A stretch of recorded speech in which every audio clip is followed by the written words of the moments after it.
जय महाराष्ट्र. शिवसेना युबीटीच्या वतीने सर्व प्रिंट आणि इलेक्ट्रॉनिक माध्यमांच्या प्रतिनिधींचे स्वागत.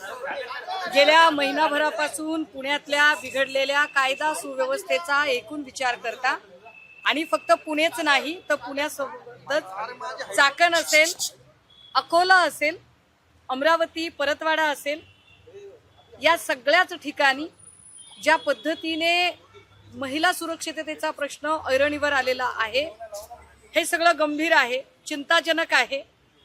एकीकडे चिमुरड्या मुलींवरचे अत्याचार, त्याचं प्रमाण आणि त्या घटना वरचेवर घडत आहेत आणि दुसरीकडे पीडितांना दिलासा देण्याच्या ऐवजी पीडितांवरच ज्या पद्धतीने लाठी हल्ला करणे, त्यांना हुसकावून लावणे, न्याय मागण्यासाठी जे लोक समोर येत आहेत त्यांनाच दाबदडप करणे हे जास्त गंभीर आहे.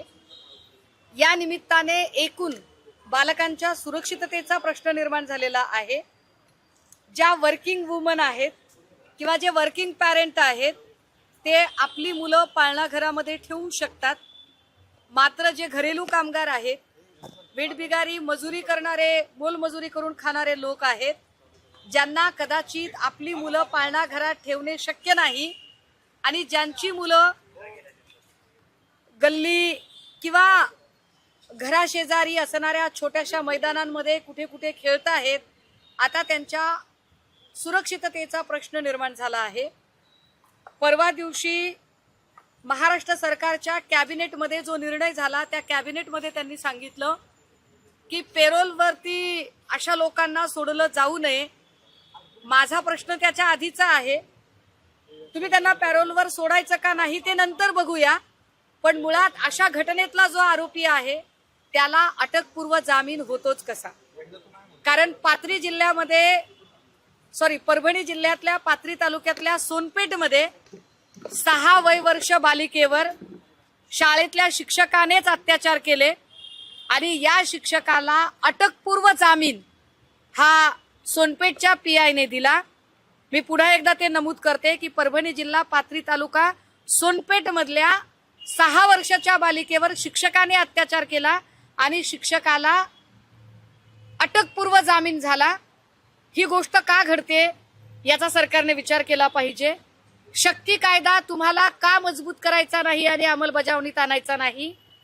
जे देवेंद्रजी आम्हाला वारंवार सांगतात याच्यावर राजकारण करू नका, त्याच्यावर राजकारण करू नका, त्या देवेंद्र फडणवीसांची अशी कोणती अडचण आहे की ते शक्ती कायदा अंमलात आणत नाहीत?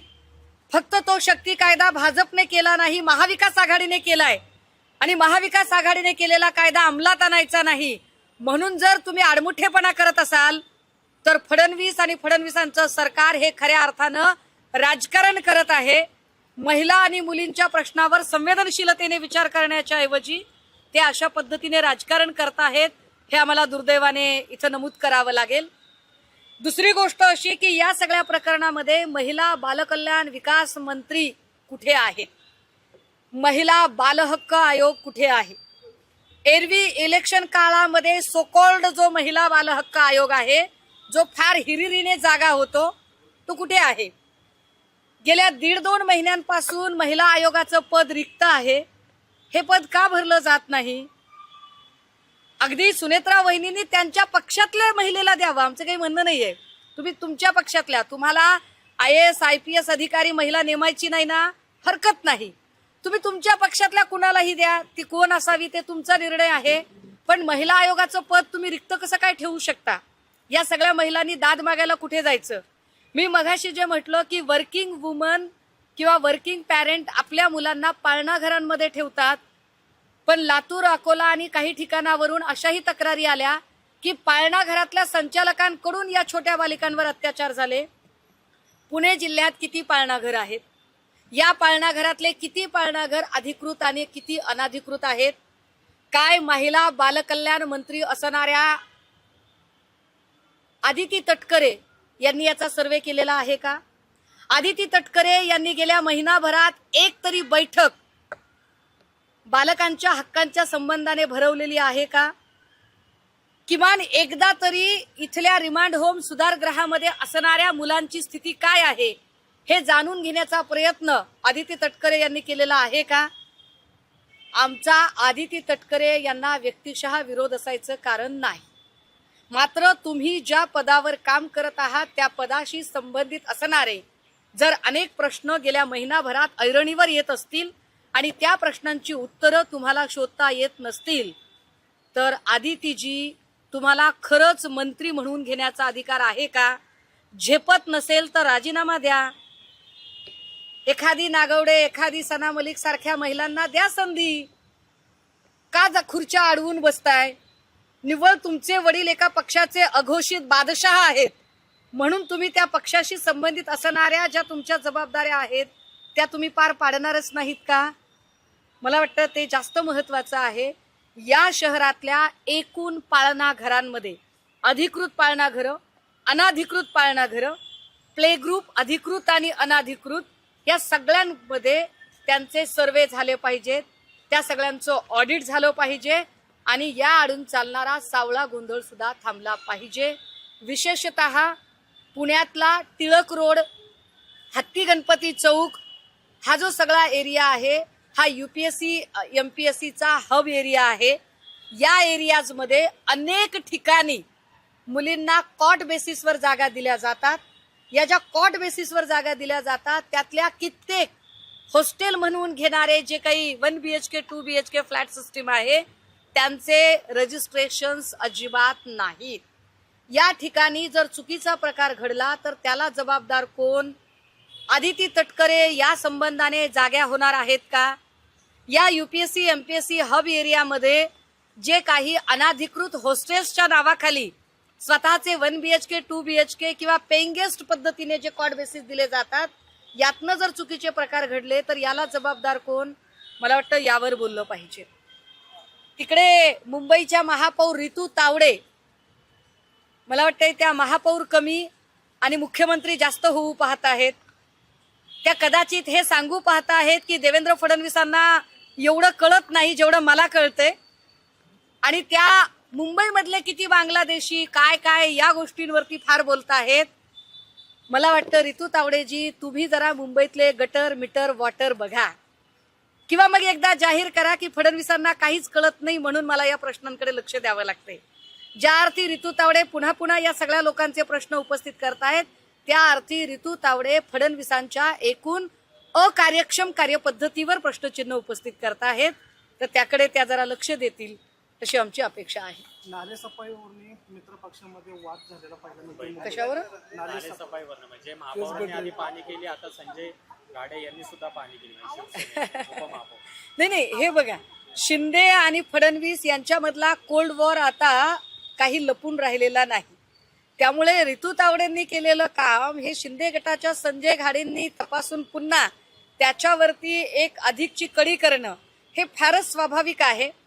येणाऱ्या काळामध्ये फडणवीसांना सारून ज्या पद्धतीने बच्चू कडू सांगताहेत म्हणजे फडणवीसांच्या तोंडावर आता मुख्यमंत्री शिंदेच होणार हे जर बच्चू कडू सांगत असतील तर याचा अर्थ, आणि हे भाजपकडून सहन केलं जाते, याचा अर्थ अमित शहांनी आता जास्तीचे अधिकार कदाचित शिंदेंना दिलेत.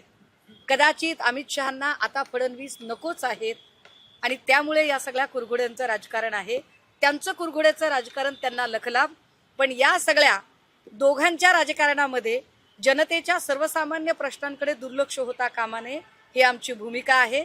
कालही रितू तावडे काहीतरी बोलत होत्या, किशोरीताईंबद्दल त्यांनी टिप्पणी केली.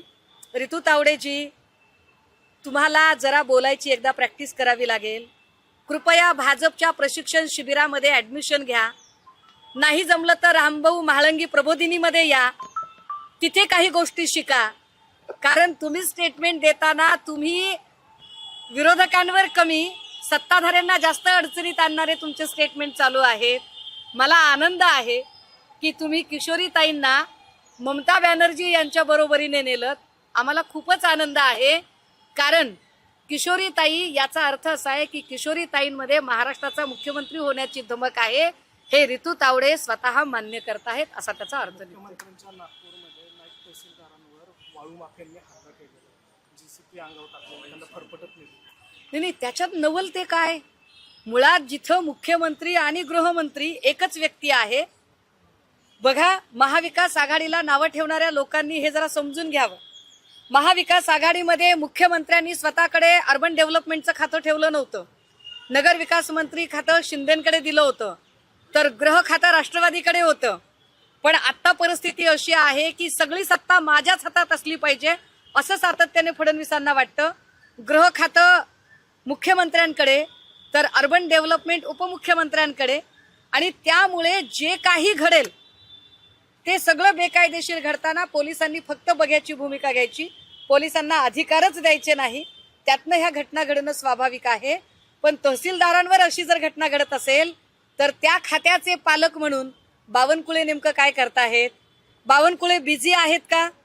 2 दिवसापूर्वी जुहूच्या ठिकाणी कुठल्या तरी एका बंगल्याच्या समोर 2 गाड्या अशाच सोडलेल्या होत्या. एक रेंज रोव्हर होती, एक जी-वॅगन नावाची गाडी होती. नेमकं तिकडे काय घडलेलं होतं मला वाटतं बावनकुळे अधिक चांगलं सांगू शकतील. बावनकुळेंना ते अधिक चांगलं माहिती असेल. निश्चितपणे विचारावं की 2 दिवसापूर्वी जुहू रोडच्या तिथे, जिथे की कुपर हॉस्पिटलच्या पुढे जाताना एक सोसायटी आणि त्यानंतर 4 बंगले आहेत आणि डेड एंड आहे, त्या डेड एंडच्या तिथल्या ज्या 2 गाड्या थांबलेल्या होत्या, सीसीटीव्ही फुटेज आमच्याकडे आहे. त्या गाड्या नेमक्या कुणाच्या होत्या, कशासाठी होत्या, कुठली पार्टी चालू होती, पार्टीत कोणत्या मंत्र्यांची पोरं होती, मला वाटतं बावनकुळे जास्त चांगलं सांगू शकतात. साई रिसॉर्ट प्रकरणामध्ये अनिल परब मुंबईच्या मासळी बाजाराचा विषय तुमच्या तावड्यांचा विषय काढला. मुंबईच्या मासळी बाजारात मासे कापू नका असं ते म्हणतायत. ऋतू तावडे कोण सांगणाऱ्या? ऋतू तावडे कोण सांगणाऱ्या? जो कोळी बांधव आहे, ज्याची रोजीरोटी ही मासेमारीच्या व्यवसायावर आहे, आणि कित्येक असे लोक आहेत जे कंपनीत कामाला असतील, सरकारी किंवा खाजगी आस्थापनांमध्ये कामाला असतील, आणि अशा लोकांना मच्छी स्वच्छ करून लागते. मच्छी स्वच्छ करायची असेल तर स्वाभाविक आहे की त्याचा वेगळा जे बायो वेस्ट आहे ते बायो वेस्ट होणार. ते बायो वेस्ट त्याची विल्हेवाट कशी लावायची ही जबाबदारी महापालिकेची आहे. महापालिका आपली जबाबदारी झटकून जर कोळी बांधवांनाच तुम्ही मासे स्वच्छ करायचे नाही असं सांगत असतील तर तुम्ही जरा मुंबईकरांचा नेमका मानस काय आहे ते समजून घ्या.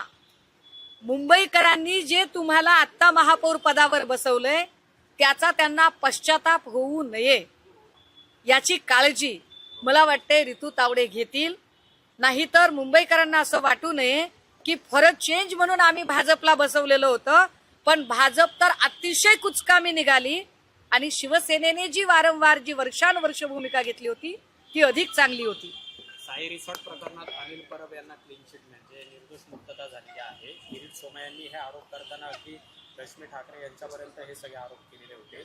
आता मात्र किरीट सोमय्या याच्यावर बोलत नाही. कालच्या वेळेस त्यांना काय आहे, मुलुंडचे HD व्हिडिओ स्पेशालिस्ट जे आहेत, या HD व्हिडिओ स्पेशालिस्टना स्वतःच्या व्हिडिओ बद्दल पण काही बोलायचं नाहीये.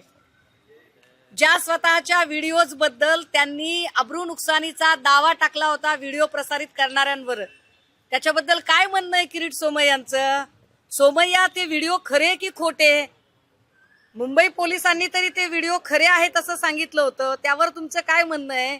राहिला प्रश्न अनिल परबांवर केलेल्या आरोपांचा, तर मला आनंद आहे की आमचे नेते, आम्ही कायम असं म्हणतो की कर नाही त्याला डर कसली, आणि जो घाबरणारा असेल, ज्याने चुकीचं काम केलं असेल तो भाजपला गिव्ह अप करेल, सरेंडर करेल. परंतु संजय राऊतजी असतील किंवा अनिल परबजी असतील, आमचा एकही नेता सरेंडर होत नाही, कारण त्यांच्याकडून चुका झाल्या नाहीत. साई रिसॉर्ट प्रकरणी त्यांची निर्दोष मुक्तता झाल्याबद्दल पहिल्यांदा तर नेते अनिल परबजी यांचं मी मनपूर्वक अभिनंदन करते. पण त्यासोबतच किरीट सोमय्या नाक घासून माफी मागायची तयारी ठेवा.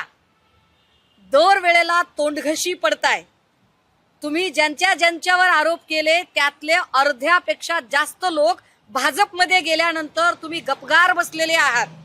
आमच्या मराठवाड्याच्या भाषेत तुमचा इस्तू इजलेला आहे. आणि याच्यानंतर तुम्ही आत्ता अनिल परबजींवर जे काही आरोप केले ते आरोप कोर्टाने सगळे डावललेले आहेत, फेटाळलेले आहेत. अनिल परबजी यांनी आपलं सत्यता सिद्ध केलेली आहे. पण HD व्हिडिओ स्पेशालिस्ट किरीट सोमय्यांना माझा एक सल्ला असेल इतरांवर आरोप करण्यापेक्षा तुमच्यावर जे व्हिडिओचे आरोप झाले होते त्याचं नेमकं काय, त्याच्या संशोधनाच्या कामाला जरा लागा. ताई, विधान परिषदेच्या नंतर तुम्ही आज पहिल्यांदा माध्यमांसमोर आलात. जसं उमेदवारी डिक्लेअर झाली त्यावेळेस तुम्ही एक स्टेटस ठेवलं होतं की 100 का 1000 विधानसभा मी ठाम आहे उद्धव माझ्या ठाकरेंवर कुर्बान. तुम्ही नाराज होती अशी कुजबूज होती, नाराज होतात म्हणून एवढे दिवस नंतर समोर माध्यम. नाही, मी काही नाराज बिराज असण्याचं काही कारण नाही. एखाद्याने मागणी करावी का तर करा, ते काही गैर नाहीये. पण मिळालं नाही म्हणून नाराज व्हायचं काय कारण आहे? बघा, ज्या संभाजीनगरमध्ये एकेकाळी आमच्याकडे प्रचंड सत्ता होती, जिकडे आमचे 5-6 आमदार होते, खासदार होते, महापालिकेत सत्ता होती, आज ते संभाजीनगरमध्ये फार पक्षाची अडचणीची अवस्था आहे. कदाचित पक्षाला संजीवनी मिळावी म्हणून जर दानवेंना तिथे जर संधी दिलेली असेल तर हरकत नाही. पक्ष वाढणार असेल तर आपण पक्षप्रमुखांचा निर्णय मान्य केला पाहिजे. आणि एका जत्रेत देव म्हातारं होत नाही. त्यामुळे माझ्यासाठी अजून खूप मोठा स्पॅन आहे आणि तो मोठा स्पॅन मी लढला पाहिजे. उलट मला याचा जास्त आनंद आहे की कदाचित पक्षप्रमुखांनी जर असा निकष लावला असेल की आपण सुषमाताईंना जरी नाही दिलं तरी त्या नाराज होणार नाहीत आणि त्या कुठल्याही पक्षात जाणार नाहीत, तर मला वाटतंय हा माझा पक्षनिष्ठा, माझ्याबद्दलच्या पक्षनिष्ठेचा सन्मान आहे. माझ्यावर पक्षप्रमुखांनी दाखवलेला विश्वास आहे की मी कुठल्याही परिस्थितीत, पद असो किंवा नसो, मी त्यांच्यासोबत ठाम राहणार आहे. हा विश्वास असल्यामुळेच त्यांनी हा निर्णय घेतला असेल. ठाकरेंनी चांगली शब्द गोष्ट. दिलाय का तुम्हाला? मला वाटतं की मी ठाकरेंची बहीण आहे, मी ठाकरेंची बहीण आहे. त्यामुळे मला वेगळ्या शब्दाची काही गरज नाही. मला होईल ना. पण लाडक्या बहीण वाटत नाही तुम्ही. काय आहे माहितीये का, 1500 रुपयावर खुश होणं याला जर लाडकी बहीण म्हणत असाल तर सॉरी, मी काही त्याच्याशी सहमत नाही. माझ्यासाठी पदांपेक्षा सुद्धा सन्मान जास्त महत्त्वाचा आहे, सुरक्षितता जास्त महत्त्वाची आहे. माझी सुरक्षितता, माझा सन्मान पक्षामध्ये शाबूत आहे, हे माझ्यासाठी महत्त्वाचे आहे. राहिला प्रश्न भाजपच्या ट्रोलर्सचा, तर त्यांनी माझी चिंता करण्यापेक्षा त्यांनी केशव उपाध्ये, माधव भंडारी या लोकांची चिंता करणं जास्त गरजेचं आहे. ते त्यांच्यासाठी जास्त हितकारक आहे. काहीतरी म्हात्रेबाईंनी पण काहीतरी ट्विट केलं होतं. आता त्यांचं तर काय कोणी सांत्वन करावं असो, कारण नीलम गोरेंसारख्या अत्यंत निरुपयोगी महिलेला 5 वेळा, कारण ब्लॅकमेलिंग केलं जातं ना, त्यांना माहिती आहे की आता नीलम गोरेला दिलं तर नीलम गोरे पुन्हा भाजपकडे सुद्धा टुनकन उडी मारू शकतात. त्यामुळे कधी कधी अशा ब्लॅकमेलिंग करणाऱ्या निरुपयोगी लोकांना पण द्यावं लागतं. त्यातून कदाचित नीलम गोरेंना मिळाली असेल ती जागा, पण त्यामुळे काम करणाऱ्या पक्षातल्या चांगल्या महिलांवर नक्की अन्याय झाला असेल. काही लाडक्या बहिणीचा विषय आलेला आहे. आता जो विषय सध्या घडतात, लहान मुलींवर अत्याचार होतात, मुलं देखील याच्यामध्ये महिलांचा असा आक्रोश आहे की आम्हाला लाडकी बहीण योजना नको, पण आम्हाला सुरक्षितता हवी. अर्थात आम्ही हे खूपदा म्हटलेलं आहे की आरक्षित असण्यापेक्षा सुरक्षित असणं जास्त महत्वाचं आहे. जे महिला आरक्षणाच्या साठीचे रस्त्यावर मोर्चे काढताहेत त्यांची तोंड नेमकी या प्रश्नावर शिवलेली आहेत. आमच्यासाठी सुरक्षित बहीण योजना ही जास्त महत्वाची आहे आज घडीला, आणि त्यावर जास्त विचार झाला पाहिजे. आदिती तटकरे यांनी त्या महिला बालकल्याण मंत्री आहेत का फक्त योजना अपडेट मंत्री आहेत हे त्यांनी एकदा ठरवलं पाहिजे. कारण फक्त योजना अपडेट करण्यापुरत्याच त्या टीव्हीवर येतात. एरवी त्यांना वाटते की काही गरजच नाही, बाकी सब कुछ अपना बाप संभाल लेगा. हा जो डोक्यातला ऍटिट्यूड आहे तो ऍटिट्यूड त्यांचा जरा कमी झाला. नाशिकमध्ये कॅप्टन अशोक खरात याने असा आरोप केलाय की काही 4 लोकांनी मला फसवण्याचा प्रयत्न केलेला आहे निकटवर्ती. अरे बाबा, हे खरात झालं, चाकणकर झालं, हे खूप निष्पाप लोक आहेत.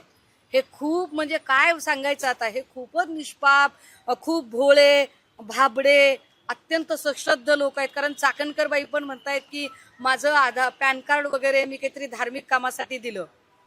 जेवढं मला कळतंय, तिरुपतीला जायचं असेल किंवा शिर्डीत जायचं असेल तर भक्तधामच्या जर खोल्या घ्यायच्या असतील तर आधार कार्ड लागतं, पॅन कार्ड लागत नाही. असं कोणतं धार्मिक कार्य आहे की ज्याच्यासाठी पॅन कार्ड लागतं? काय पॅन कार्डला दह्या दुधाने आंघोळ घालायची होती का? पॅन कार्ड यज्ञ आहुतीमध्ये समिधा म्हणून टाकायचं होतं की श्रीयंत्राची पूजा करतात तसं पॅन कार्डची पूजा करायची होती?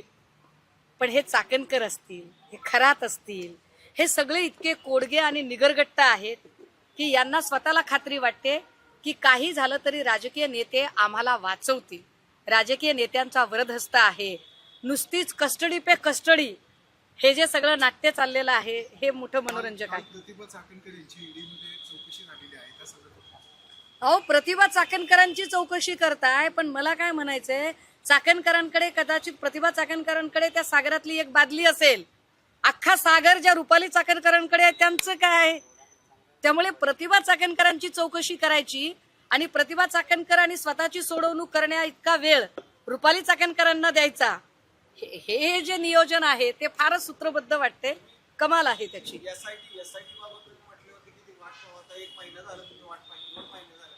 नाही, आता माझे SIT बद्दल काहीच म्हणणं नाहीये.